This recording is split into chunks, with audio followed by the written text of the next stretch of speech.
había fijado posiciones en el tema de patentes en el pasado. Las decisiones de que habla Sardi son decisiones del 92, del 93, de la apertura en su momento. Digamos que ya ahora pareciera que no es el espacio de negociación para cambiar muchas de estas cosas. Obviamente que el tema de la salud pública sí lo es, y el acceso a los genéricos es un tema en el cual el presidente Uribe ya se expresó, y ustedes vieron una declaración de él diciendo que la negociación no se iba a sobreponer, y el mismo ministro Botero lo dijo, a las necesidades de la salud pública de Colombia. Vamos a ver qué pasa en esos capítulos, pero también vale la pena visualizar las oportunidades que tiene el sector de servicios, como lo vimos, las enormes oportunidades que tiene este sector vis a vis otros sectores de la economía, el hecho incontrastable que es el sector que más crece, el sector de los servicios es el que más crece, nacional e internacionalmente. Las oportunidades pueden ser muy grandes, y yo los invito entonces a verse en ese contexto de un sector que puede tener un desarrollo interesante en el mundo más internacionalizado y más globalizado. Salir un poquito de las fronteras nacionales. Yo sé que uno a veces se pone a trabajar en un esquema, en un contexto, y quiere verse siempre en contexto, pero resulta que también es bueno romper algunas de los supuestos, romper algunos de los modelos mentales y verse como un sector que tiene oportunidades fuera de Colombia. Yo quisiera pensar de que un poco esta presentación los invita a mirarse así, de manera que terminaría simplemente diciendo que aquí hay un reto muy grande, y creo que a finales de este mes vamos a conocer la agenda final del tema de patentes, y sabremos exactamente cómo queda el tema. Yo no creo que se vaya a seguir discutiendo mucho, sino que se van cerrando estas mesas y ya más entrarían en el tema agrícola y los otros temas que quedan pendientes en la agenda del PLC del país. De manera que quiero agradecer la invitación que hizo Gestal Salud, y quedo atentos a alguna pregunta, algún comentario que haya.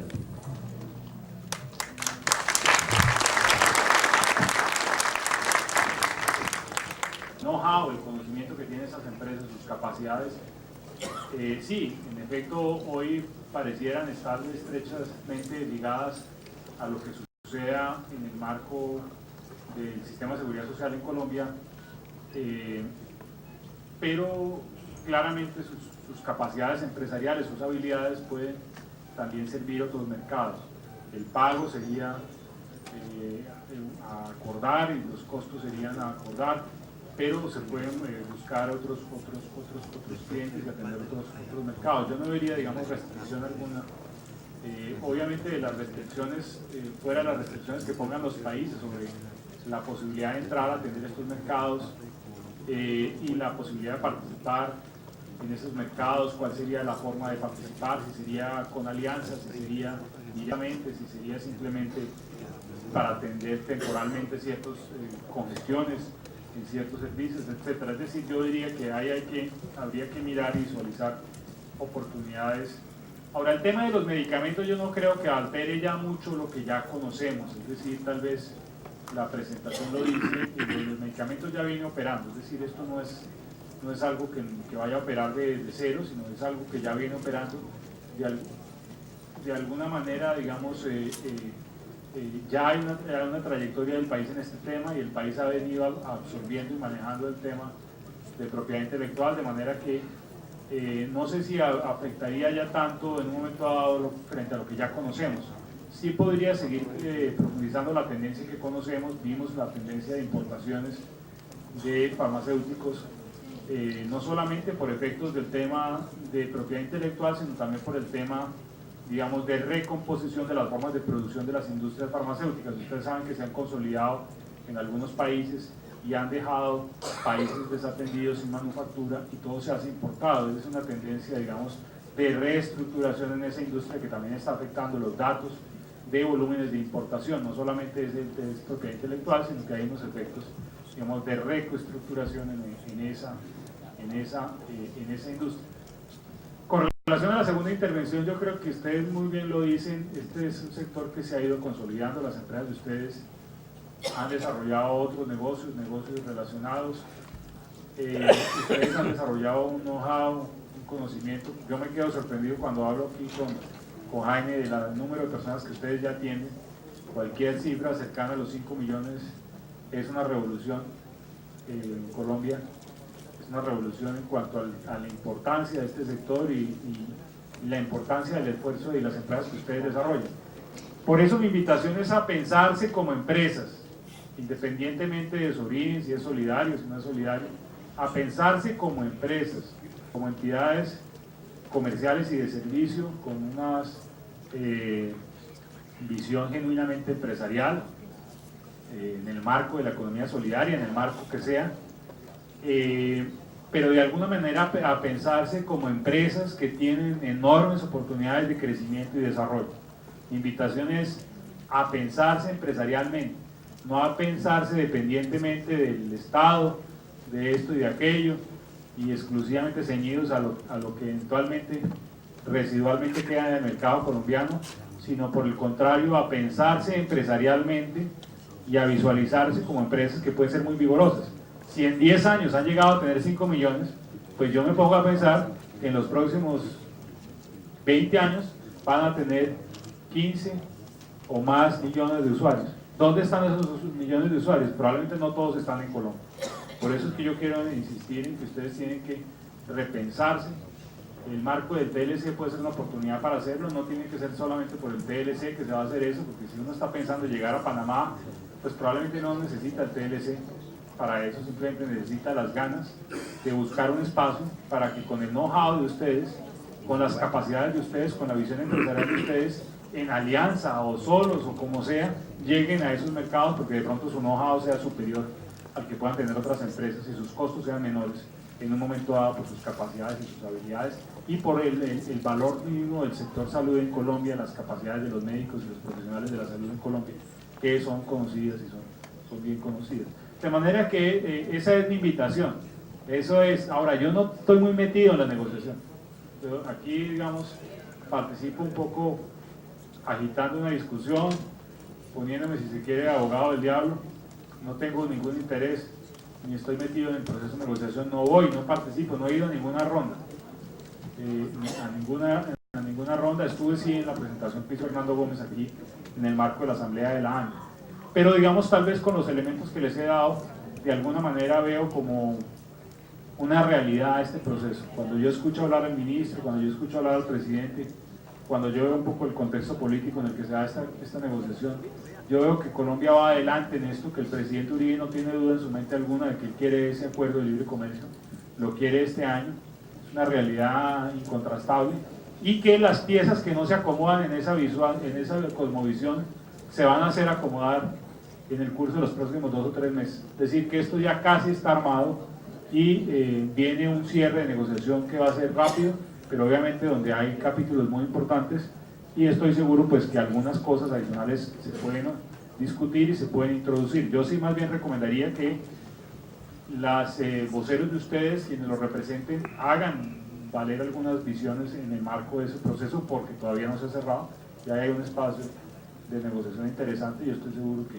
estarán atentos y con interés a ver cómo es la visión de ustedes sobre el desarrollo de este sector.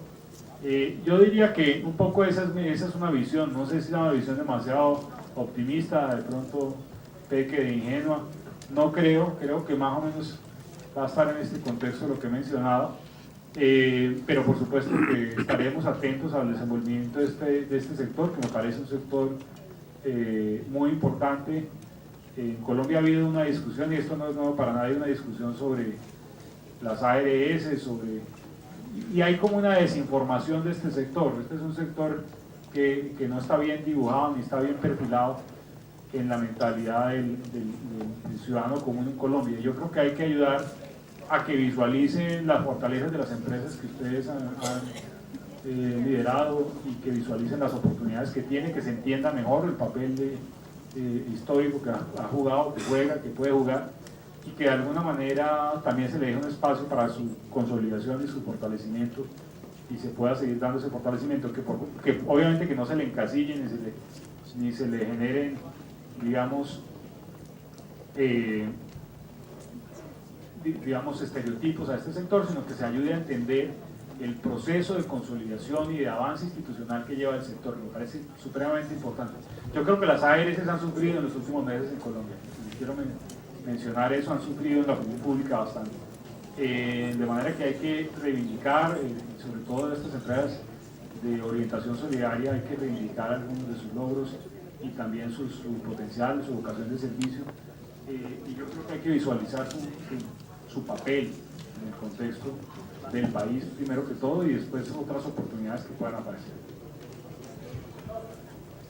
Que sus comunidades sí revierten en proyectos productivos, de servicio, y que de alguna manera van a reivindicar el modelo solidario. Yo creo que del buen manejo de estas empresas, de alguna manera, está de por medio la vigencia de este modelo en el país, que se visualice su especificidad, su capacidad de servir, su capacidad de transformar comunidades que de alguna manera otros sectores no tendrían. Entonces yo creo que lo que está en juego y lo que es más importante es proteger el modelo, mostrando cómo es diferente, por ejemplo, en el uso de las utilidades o en la reinversión de utilidades, y cómo realmente por esa vía, digamos, el modelo toma más vigencia y más conciencia, y se le da más alcance, se le da más juego, se le da más importancia, y aparecen expresiones nuevas del sector solidario que de alguna manera contribuyen al bienestar y contribuyen al desarrollo del país y de las comunidades. De manera que yo creo que lo primero es defender el modelo hay que defenderlo, un modelo diferente, especial, protegido en muchas formas por la ley, protegido en muchas circunstancias, tributariamente, etcétera, etcétera, puede estar protegido, y de alguna manera, digamos, esa protección es sobre la precondición de que el sector cumple, digamos, su cometido y su papel, y que de alguna manera se desarrolla una actividad de manera diferente, especial y única, digamos, por el sector solidario. Sobre el resto de la economía, que es la pregunta, es hasta qué punto el resto de la economía está preparada.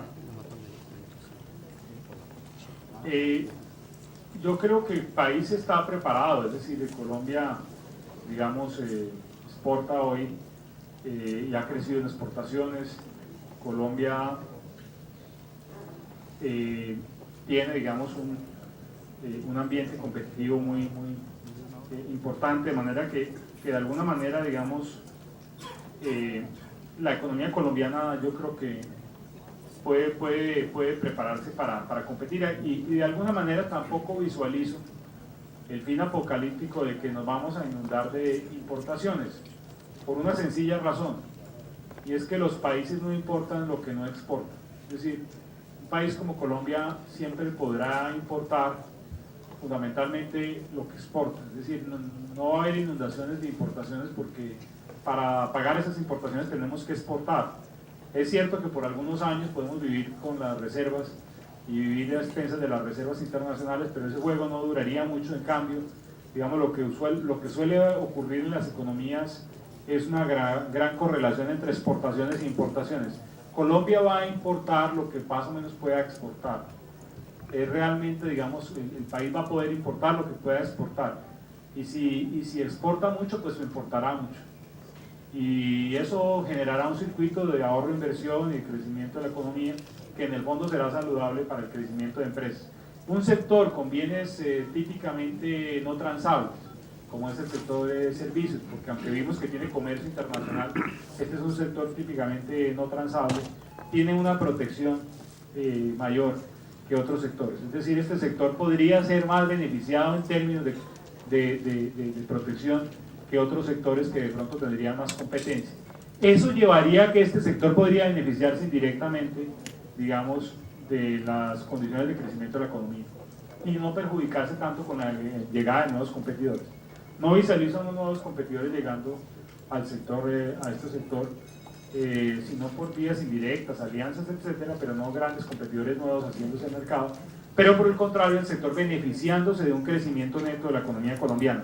Una economía creciendo más rápidamente es una economía que tiene más ingresos en el POSIGA, y una economía que puede crecer más la expansión del régimen subsidiado y del régimen contributivo, y que puede tener más oportunidades de crecimiento. De manera que yo veo oportunidades interesantes más que amenazas.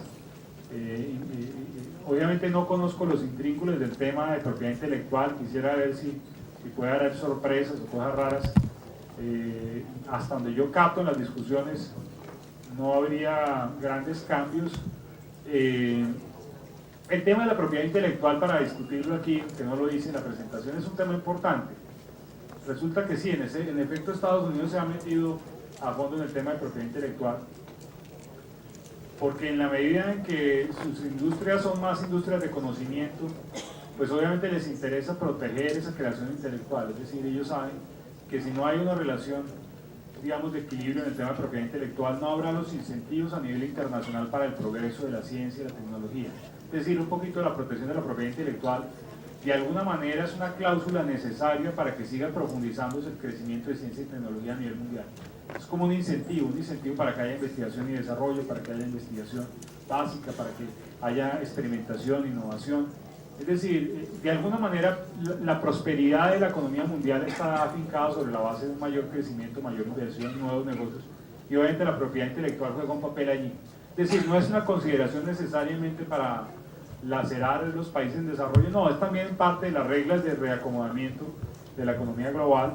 Industrias intensivas en conocimiento que requieren condiciones para protegerse, son industrias muy desprotegidas. Yo en un CD puedo hacer una copia de un sistema operacional que tiene 1 millón de instrucciones en un segundo, y de pronto la gente que estuvo trabajando 1, 2, 3, 4, 5 años en ese software, en un segundo yo lo copio sin costo alguno, realmente porque hay como una, digamos, asimetría entre el costo y la complejidad que tiene y la facilidad de copia. Por eso de alguna manera aparecen los temas de propiedad intelectual como una forma de salvaguardar esas industrias de conocimiento. Si se regulan bien, si se evitan, digamos, y de hecho yo sí quería, digamos, citar ahí el ministro, digamos, Botero en alguna intervención dijo algo que me llamó mucho la atención. Él dijo, sí, el TLC no, digamos, las negociaciones de la salud pública no se van a circunscribir al TLC, es decir, la salud pública tiene demasiada estatura, demasiada importancia como para marginarlas en una discusión del TLC. Yo creo que el gobierno ha sido como explícito en frases sobre ese tema. Eso me lleva a pensar de que no es un tema que se va a desamparar ni se va a marginar en las discusiones tampoco.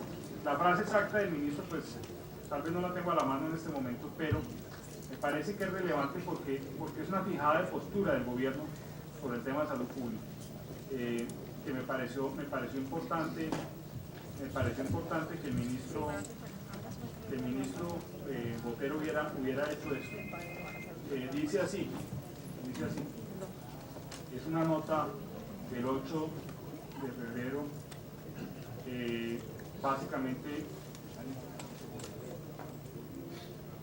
de este año, básicamente los intereses de la salud prevalecen sobre los intereses comerciales. Es una frase, digamos, tanto de Hernando José Gómez. Me parece que de alguna manera hay conciencia en esa discusión, de manera que habrá que ver cómo se cierra la discusión. Yo lo que les digo es que como ya estamos en el final de la negociación, ya empieza a cerrarse muy rápidamente y hacerse con concesiones de lado y lado, que después es muy difícil volver a reabrir una discusión porque los acuerdos comerciales se aprueban en bloque en los congresos. Es cierto que estos tratados van a ir al Congreso de Colombia y va a ir al Congreso de los Estados Unidos sobre una premisa. ¿Cuál? La aprobación es en bloque. O sea, digamos, en el Congreso norteamericano no le dice, mire, quite el artículo 37 que no me gustó y ponga el artículo 12 que me encanta. No. La única discreción que tiene el Congreso es la aprueba en bloque o lo desaprueba. Es una aprobación en bloque sobre la base de que las negociaciones son tan complejas, implican tantas concesiones de lado y lado, que ya después no se pueden quitar y poner arandelas porque se desordenan todas unas negociaciones múltiples y complejas que entronizan esos acuerdos, de manera que hay que ver cómo se cierra, y eso es lo que les digo, que hay que esperar a ver cómo se cierra. De todas maneras, yo soy relativamente optimista, y creo que ustedes tienen sí una responsabilidad grande de hacer valer los intereses de este sector, no solo en el marco de estas negociaciones, sino en tantos otros frentes que tienen que ver con el desarrollo del sector. Yo creo que hay unas oportunidades grandes, importantes, y habrá que aprovecharlas. El sector tiene que aprovechar esas oportunidades de crecimiento. Pienso que este es un sector más protegido que otros sectores, sí, lo pienso, y que tiene otras oportunidades interesantes también, de manera que terminaría con eso un poquito la presentación y muchas gracias. Vamos a una última pregunta, damos por terminada la sesión entonces. Doctor Cárdenas. En primer lugar, quiero dar mis agradecimientos a Gestar Salud por esta invitación y en particular sobre la mortalidad materna. Obviamente, cuando hablamos de vigilancia epidemiológica, tenemos en mente que debemos aprender de los eventos adversos, idealmente para que no se vuelvan a repetir. Obviamente, identificar de qué se mueren las personas, y el de qué tiene que ver con las causas médicas de muerte fundamentalmente. Pero en estos momentos yo diría que más importante que saber de qué se mueren es saber por qué se mueren las personas, y a eso le vamos a dedicar buena parte de la conferencia. Obviamente el objetivo de todo esto es prevenir nuevos eventos adversos por causas similares, corregir o crear nuevos procesos, porque nos vamos a dar cuenta que este modelo de vigilancia epidemiológica permite identificar las fallas en los procesos. Obviamente diseñar estrategias que permitan modificar esa realidad y evaluar los correctivos tomados. Para poder hacer todo esto, obviamente, el proceso de vigilancia epidemiológica debe ser un proceso continuo y sistemático, y de esa manera podremos garantizar la calidad de los servicios. ¿De qué se mueren las maternas? Esto no es nuevo, todos sabemos que las maternas en el mundo se mueren fundamentalmente de 3 cosas: hemorragias, síndrome hipertensivo asociado a la gestación e infecciones.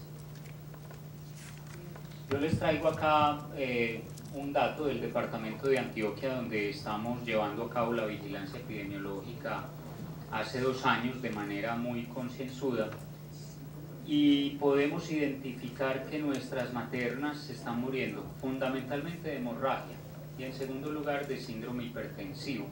Y aquí hay un primer llamado de atención. Cuéntame, Katy. Se están muriendo de 2 entidades que para los conocimientos médicos actuales están superadas.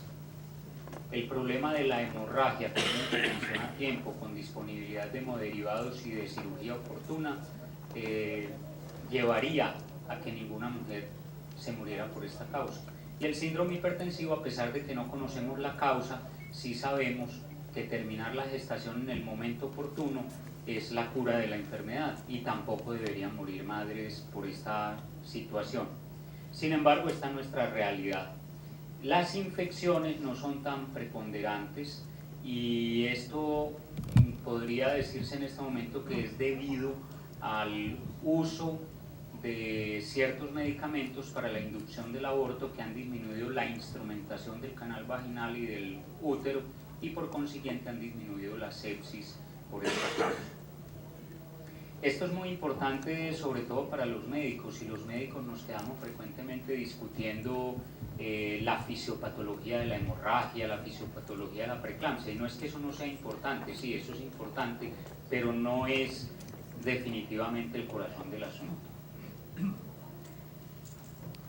Hablar de por qué se mueren las maternas es algo mucho más complejo, porque aquí estamos hablando de varias situaciones. Estamos hablando de todo el factor cultural,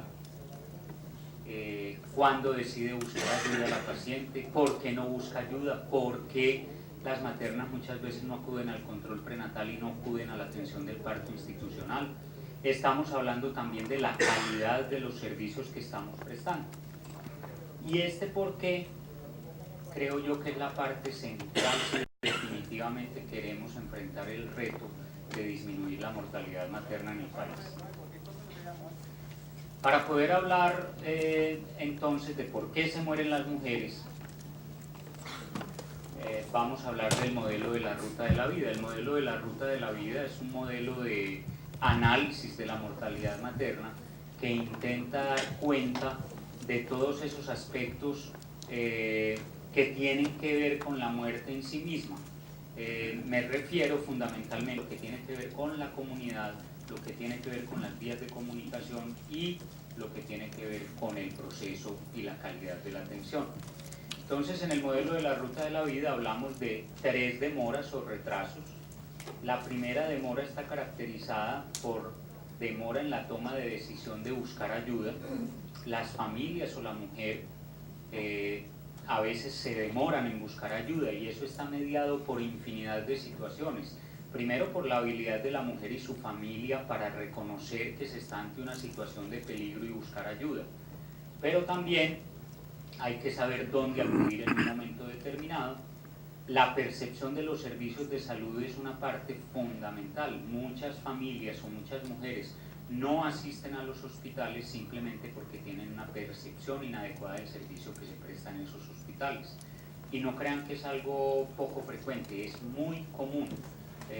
Para darles un ejemplo, en la región de Urabá muchas mujeres deciden tener su parto en la casa porque le tienen pánico a la episiotomía en el momento del parto, y como saben que en el hospital a todas les hacen episiotomía, pues simplemente no consultan, tienen su parto en la casa, sufren una hemorragia y fallecen a consecuencia de esto.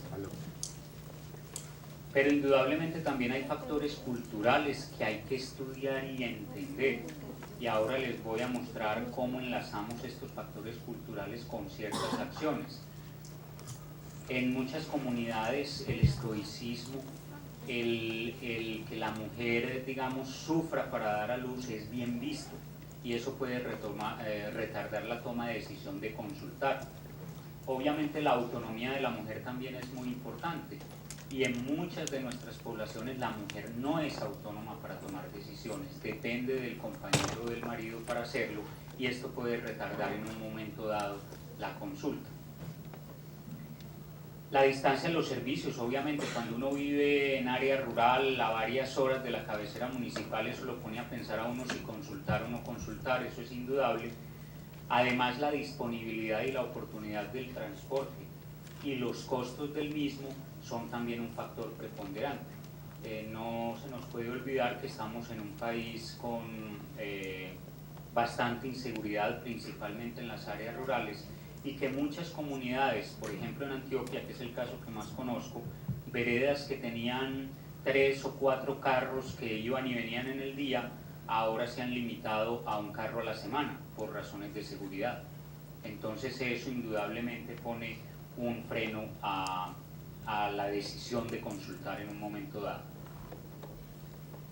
La demora 2 tiene que ver con la demora en llegar a los servicios. O sea, una vez yo ya tomé la decisión, una vez yo ya reconocí que tengo una enfermedad y que decido consultar, entonces me tengo que enfrentar al problema de la accesibilidad. Hay mujeres en Antioquia, y con seguridad eso pasa en muchos sitios del país, que para poder llegar al hospital tienen que caminar 3-4 horas y luego coger un carro otras 3-4 horas, y muchas veces esto se puede demorar 6, 8, 10, 12, a veces hasta 24 horas. Ya lo había mencionado, lo de la disponibilidad, oportunidad y el costo del transporte. Yo creo que esta es otra cosa fundamental para tener en cuenta en la planeación de los servicios que brindamos. Usualmente tenemos servicios que no están integrados, y una persona que viene del campo viene hoy a la consulta y le decimos que mañana venga a hacerse los exámenes de laboratorio y que dentro de 8 días viene a que los revisemos. Para una persona que vive en el campo, con escaso ingreso socioeconómico, con los costos del transporte desde el área rural a la cabecera municipal, lleva a que los programas que hayamos implementado sean un fracaso en un momento dado. Y la tercera demora tiene que ver con la demora en recibir el tratamiento adecuado en los servicios de salud. Esto, por supuesto, tiene que ver con la capacitación del personal, la experiencia que tiene el personal, tiene que ver con los suministros, los medicamentos, y tiene que ver con la administración, y aquí yo tengo que llamar la atención al respecto, porque en lo que estamos viviendo actualmente, la responsabilidad de las complicaciones y de las muertes está recayendo fundamentalmente sobre el personal asistencial. Y como les voy a mostrar ahora, si bien el personal asistencial puede tener un grado de responsabilidad, ese personal asistencial para actuar adecuadamente requiere un entorno habilitante, un entorno que está dado por la administración de las instituciones, incluidas ahí las aseguradoras, por supuesto. Entonces, en el proceso de vigilancia, pues obviamente hay que identificar el caso, y también en eso tenemos una gran falencia. Los sistemas de vigilancia departamental muchas veces lo que muestran es que hay un subregistro muy grande, y las aseguradoras frecuentemente también tienen un subregistro muy grande de los casos de mortalidad y de morbilidad. Una vez identificado el caso, pues hay que recoger toda la historia clínica, y esto se ha vuelto un proceso bastante complejo porque usualmente las pacientes pasan por varios niveles de atención. Muchas veces en el primer nivel ya se hace el diagnóstico de una condición grave, y en vez de enviarla directamente al tercer nivel tiene que pasar por el segundo porque el sistema lo determina así, cosa que es totalmente absurda y que lleva a que se pierda tiempo. Y obviamente en el proceso de análisis la recolección de todos estos trozos de historia da alguna dificultad. Y entra un elemento que es fundamental, adicional a la historia clínica, es trascendental hacer una visita domiciliaria. La visita domiciliaria persigue identificar aquellas demoras que no están consignadas en la historia clínica, sobre todo las demoras de tipo 1 y 2, porque casi ningún médico o casi ninguna enfermera le pregunta a la paciente por qué se demoró en llegar, y si se lo pregunta casi nunca lo consignan en las historias. Entonces la visita domiciliaria es un elemento trascendental para poder capturar los retrasos 1 y 2.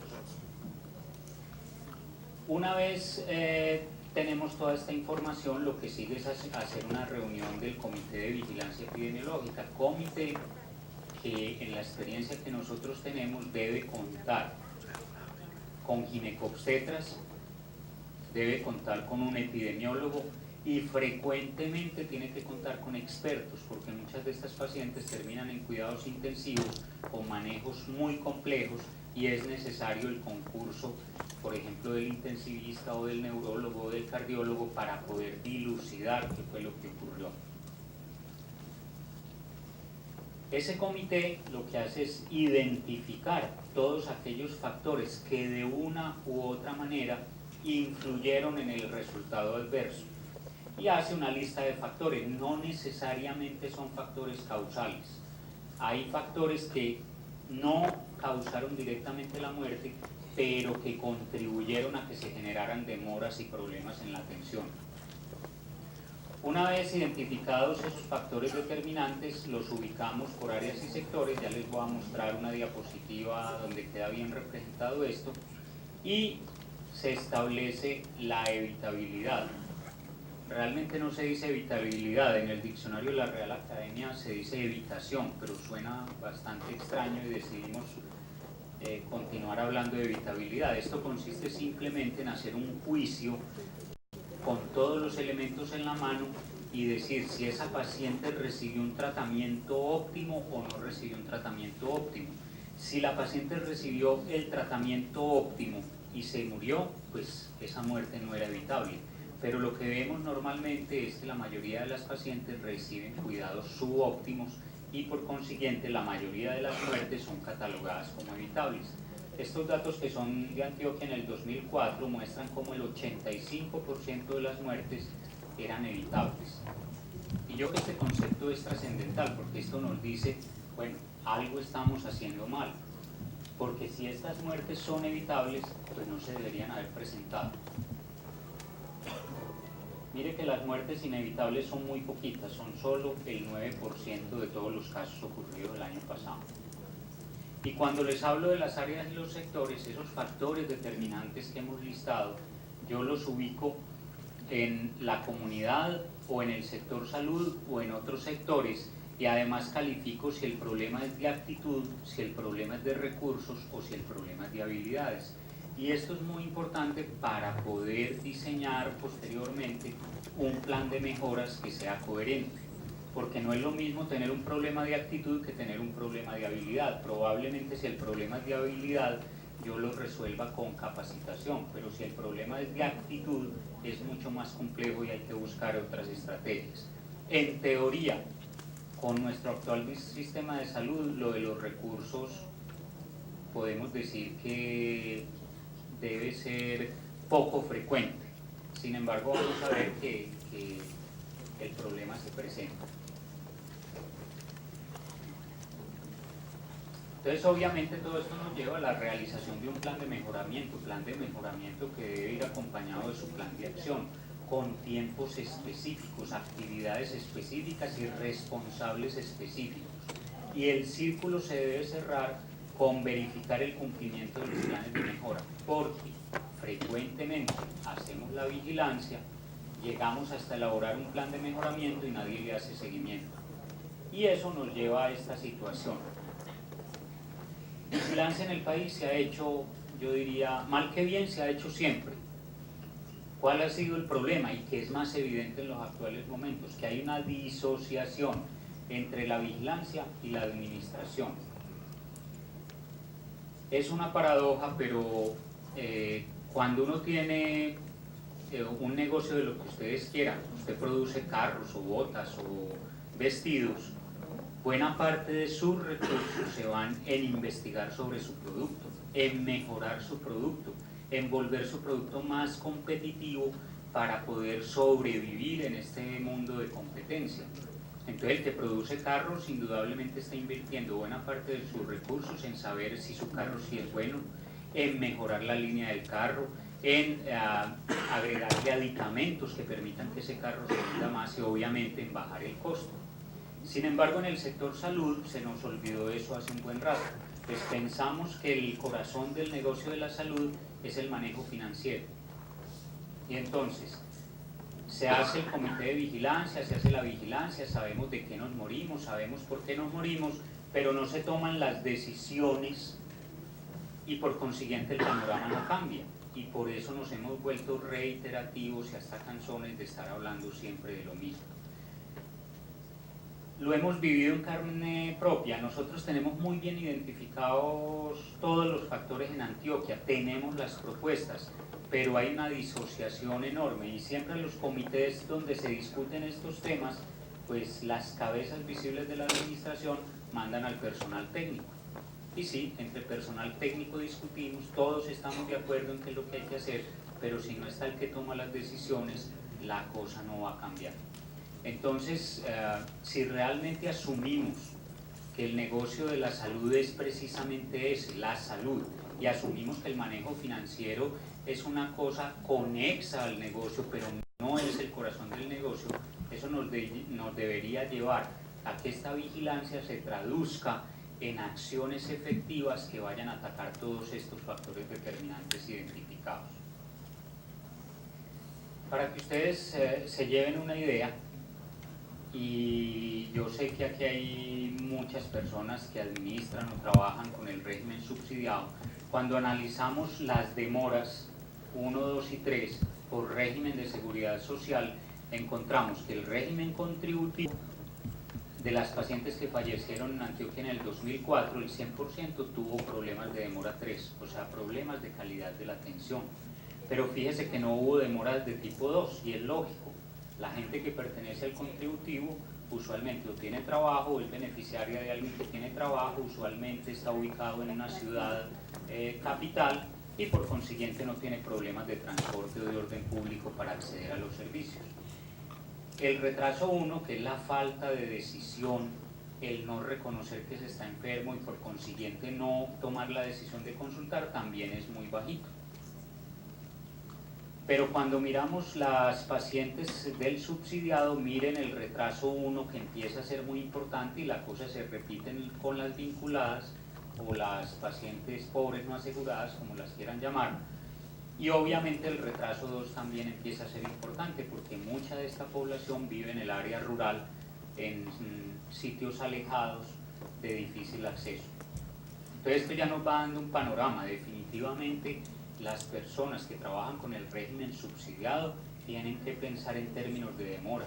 Y si realmente se quiere impactar el problema problema de salud pública que es la mortalidad materna, tenemos que diseñar estrategias para combatir retrasos 1, 2 y 3. No hay escapatoria. Si nos dedicamos solo al retraso 3, a la red de prestación de servicios, pues sí, vamos a mejorar la red de prestación de servicios, pero es que si el paciente no decide consultar a tiempo, puede tener la mejor red del mundo y igual se va a morir. Entonces hay que tener una mirada integral sobre la situación, y yo creo que esta es la gran ventaja del modelo de la ruta de la vida. Les voy a poner algunos ejemplos de Antioquia en el 2004 sobre demoras tipo 1. Entonces, por ejemplo, desconocimiento de los derechos fundamentales y marginación sociocultural, el 25% de las pacientes tuvo esta demora.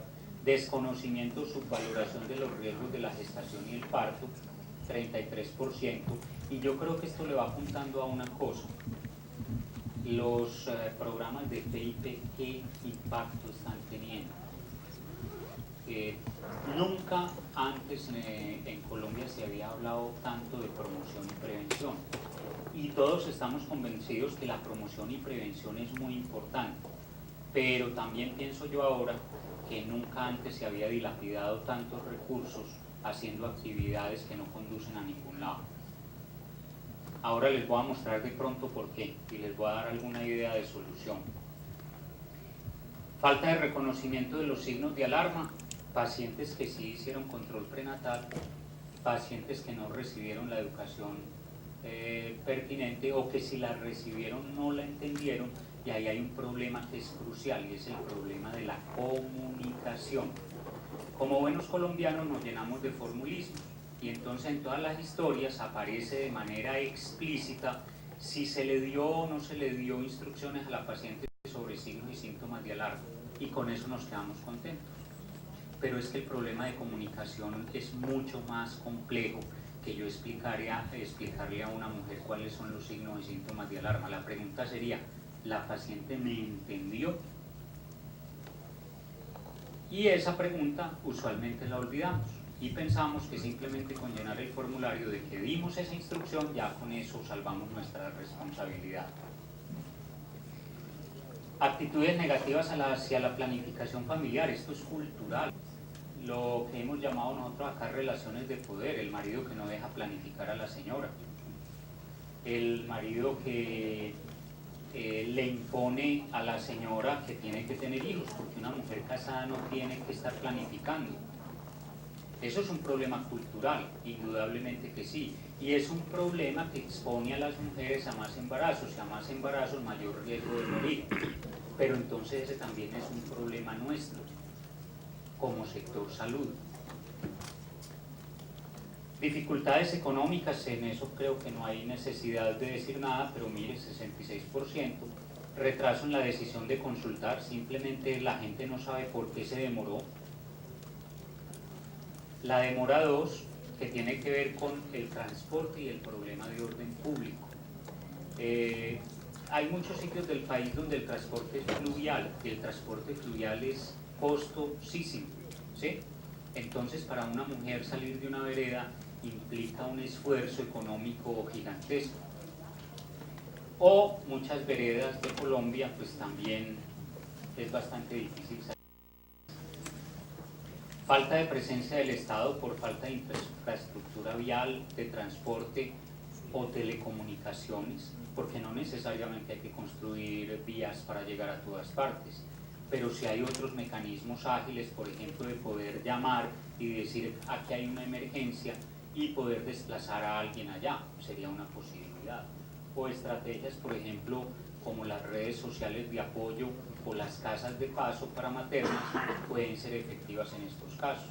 Yo no le puedo garantizar a todo el pueblo colombiano que tenga transporte, pero yo sí podría en un momento dado ubicar a esa materna que vive en una zona rural dispersa, ubicarla en la cabecera municipal, bien sea donde una tía, donde una amiga, donde un alma caritativa, o como han hecho en algunos municipios de Antioquia, específicamente en Ituango, hicieron un contrato con el hotel del pueblo, y entonces esas maternas las alojan 2 semanas antes de la fecha probable de parto con uno de sus hijos en esa casa. Entonces hay estrategias que hay que implementar.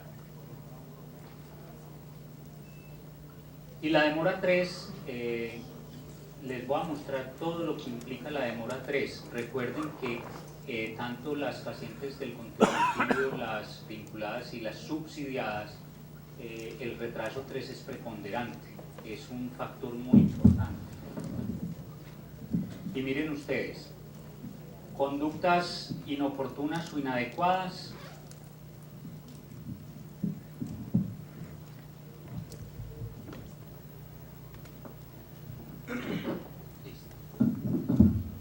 Conductas inoportunas o inadecuadas, o sea, tomamos la conducta cuando no es o tomamos la conducta que no es, 78%.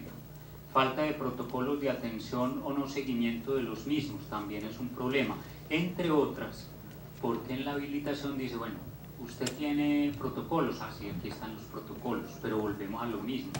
El problema no es tener o no tener protocolos, el problema es saber si los protocolos sí se siguen y se aplican. Valoración inadecuada de las pacientes, evaluaciones superficiales, omitiendo hallazgos del examen físico, de la historia clínica importantes que pueden determinar una equivocación en el diagnóstico. Programas de promoción y prevención ineficientes.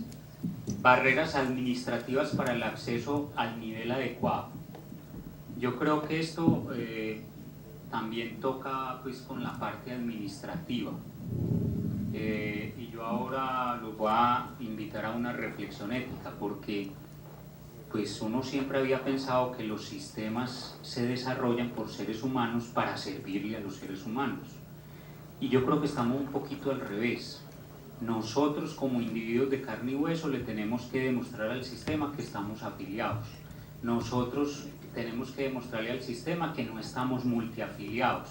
Eso debería ser una función del sistema, no del individuo. Entonces yo creo que tenemos ahí también un problema de enfoque que es crucial. Atención de pacientes en niveles de atención acordes a su complejidad. Esto también es un problema muy grande. Hay hospitales que son de segundo nivel hasta las 4 o 5 de la tarde. A las 4 o 5 de la tarde, pues salió el especialista, salió todo el mundo, pero el paciente no se le bajó el nivel de complejidad, el paciente sigue siendo de segundo nivel. Y preciso que en la noche se complique y se muere. Entonces también tenemos falta de coherencia. Contratamos una cosa, pero damos otra. Falta de disponibilidad oportuna de hemoderivados, esto es una cosa reiterativa que hay que enfrentar de alguna manera. Si la primera causa, por lo menos en Antioquia, en Colombia mínimo es la segunda, de las causas de muerte materna es la hemorragia, pues hay que resolver el problema de disponibilidad de sangre. Y no se resuelve mostrando un contrato diciendo que yo tengo un contrato con el banco tal que me proporciona la sangre cuando yo la pida.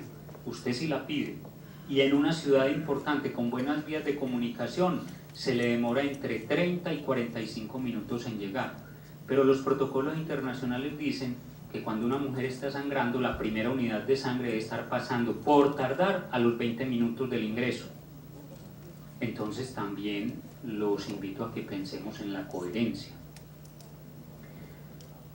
Los exámenes de laboratorio empiezan a jugar también papel importante. Y esto tiene que ver mucho con la contratación, con el volumen que contrato, con la tarifa que pago por los exámenes. En medicina hay una cosa que hay que tener muy presente. Las complicaciones, a pesar de todo, son raras. Entonces, por supuesto, yo puedo hacer 1000 ecografías mal hechas y eso no se va a notar porque al final de esas 1000 pacientes se van a complicar muy poquitas. Entonces, ya empezamos a ver que los exámenes de laboratorio en un momento dado están influyendo en los manejos y por supuesto en las muertes. La mala calidad de la historia clínica, este 22% se refiere a fallas en la historia clínica que determinaron manejos inadecuados, no a las historias clínicas en general, que podemos decir que casi en el 100% son de pésima calidad. Y de las remisiones ni se diga. Las remisiones son pedacitos, son telegramas de 3 renglones, en vez de mandar toda la fotocopia de la historia. Es que en medicina y en todo en la vida el tomar buenas decisiones depende de la información que yo tenga, y si a mí me mandan 3 renglones, de esa va a ser la calidad de la decisión que voy a tomar en un momento dado. No oportunidad en el servicio de ambulancia, es el mismo asunto. Yo no tengo ambulancia, pero la tengo contratada, y bueno, cuando llamo a que me manden la ambulancia está ocupada, no llega, etcétera, etcétera. O si es mía, yo la alquilo, porque tengo que producir y tengo que mejorar la rentabilidad de mi unidad. Entonces el día que tengo mi paciente complicada, pues la ambulancia está transportando la paciente de otro asegurador o de otra entidad. Los niveles de atención que no garantizan permanentemente los requisitos mínimos esenciales, eso también es bastante frecuente. Entonces, ¿qué debemos tener en cuenta para salvar vidas? Si realmente llegamos al acuerdo que esa es la función de un sistema de salud. En principio, que la gente no se me muera, y después que la gente no se me enferme. Creo que son los dos enfoques trascendentales. Entonces las preguntas son, ¿están disponibles los servicios que salvan vidas? Entonces, claro, cuando yo estoy planeando mi red de prestación de servicios, tengo que tener muy presente dónde está ubicada mi población. Y no solo dónde está ubicada, sino qué tanta población tengo en determinados puntos. Y de acuerdo a ese número de población, planear mi red de prestación de servicios. El otro punto es cuántas mujeres utilizan los servicios que salvan vidas. Entonces yo les hago una pregunta. ¿Cuántos de ustedes se han preocupado por las razones por las cuales las pacientes no consultan? ¿Por qué la gente no va al control prenatal? ¿Por qué la gente tiene el parto en la casa? ¿Quién ha hecho una investigación seria de esa situación? Con un agravante, no puede ser una investigación nacional, porque Colombia es un país de etnias y entonces tenemos componentes culturales muy distintos, y lo que piensa la gente en el Chocó no es lo mismo que piensa la gente en la costa, y menos de lo que piensa la gente en Antioquia. Eso nos lleva a una conclusión. Si bien las aseguradoras son nacionales, deberían planear sus servicios de manera regional o incluso local, atendiendo las características socioculturales de las poblaciones. ¿Qué problema hemos encontrado? Que hay una verticalidad muy grande. Entonces siempre sale una directriz nacional y eso es como asumir que todos somos igualitos, y la realidad no es así. Entonces aquí falta diagnóstico. ¿Por qué la gente no utiliza los servicios? De pronto es porque tiene una percepción inadecuada. Entonces, si el problema es que la gente tiene percepción inadecuada de sus servicios, le toca empezar a implementar una serie de medidas para cambiar esa percepción y lograr que las mujeres sí consulten. Obviamente, la tercera pregunta sería, bueno, ¿y cuál es la calidad de la atención? El sistema de salud colombiano está plagado de indicadores numéricos. ¿Cuántas actividades hizo? ¿Cuántos controles prenatales hizo? ¿Cuántas tubectomías? ¿Cuántas vasectomías? ¿Cuántas no sé cuántas? Bueno, ¿y cuál es la calidad de todo eso? A ver quién se está indagando si la calidad que se está brindando en cada uno de esos servicios sí es la óptima. Obviamente, cuando usted identifica todos estos problemas, tiene que decir, bueno, ¿y cómo voy a mejorar los servicios? Y esto sí es responsabilidad de los aseguradores, porque no es suficiente con decir, no, es que yo contraté con usted, el problema es suyo.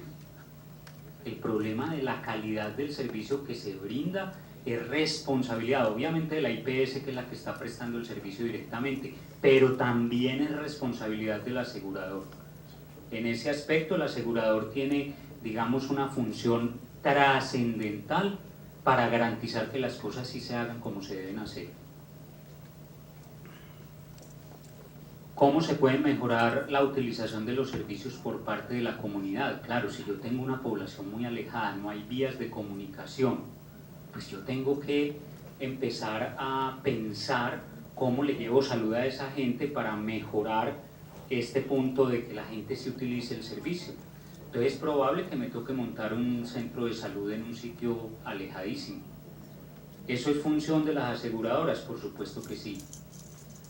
porque si usted aseguró esa población, usted la está asegurando con su carga sociocultural y con su ubicación geográfica. Entonces tocaría crear estrategias novedosas, alianzas y demás, probablemente con la IPS local, para tratar de llegar hasta esa comunidad. Y obviamente pues hay que pensar siempre en los costos, el costo-beneficio, cuánto me vale todo esto, pero sobre todo pensando en el beneficio real. El beneficio real es que la gente no se me enferme y no se me muera. El beneficio no se puede medir exclusivamente en términos económicos, que yo creo que ese es un gran desenfoque que tenemos actualmente, máxime cuando planeamos los servicios día a día, estamos pendientes del PIG casi que minuto a minuto, y eso nos impide tener una mirada de mediano y largo plazo. Casi en todo negocio yo tengo que invertir hoy para recoger mañana, pero aquí pensamos no invertir hoy y recoger hoy, y eso es un contrasentido. Entonces, obviamente, hay que ir más allá del número de actividades. Definitivamente el número de actividades es un indicador que no sirve, no digamos que para nada, pero casi para nada. Y obviamente hay que ir más allá de la glosa, porque curiosamente, o curiosamente no, es una cosa hasta lógica, cada que se detecta un manejo inadecuado de un paciente, la respuesta es la glosa. Y ya les voy a demostrar que esa es la posición más miope y más inadecuada. Entonces, ¿qué podríamos hacer para mejorar toda esta situación? Si nos vamos a quedar vigilando solo la mortalidad materna, estamos muertos. ¿Por qué? Porque muchas veces puede pasar un año o más sin que ocurra una muerte materna en una entidad. ¿Por qué? Porque afortunadamente la mortalidad materna es relativamente rara. Entonces, si yo voy a esperar a afinar todos mis procesos a raíz de las muertes maternas, creo que no lo voy a lograr. Adicionalmente, la reacción ante la muerte materna ya es una reacción tardía. Ya ocurrió el hecho más lamentable. Entonces, no sería como lo adecuado.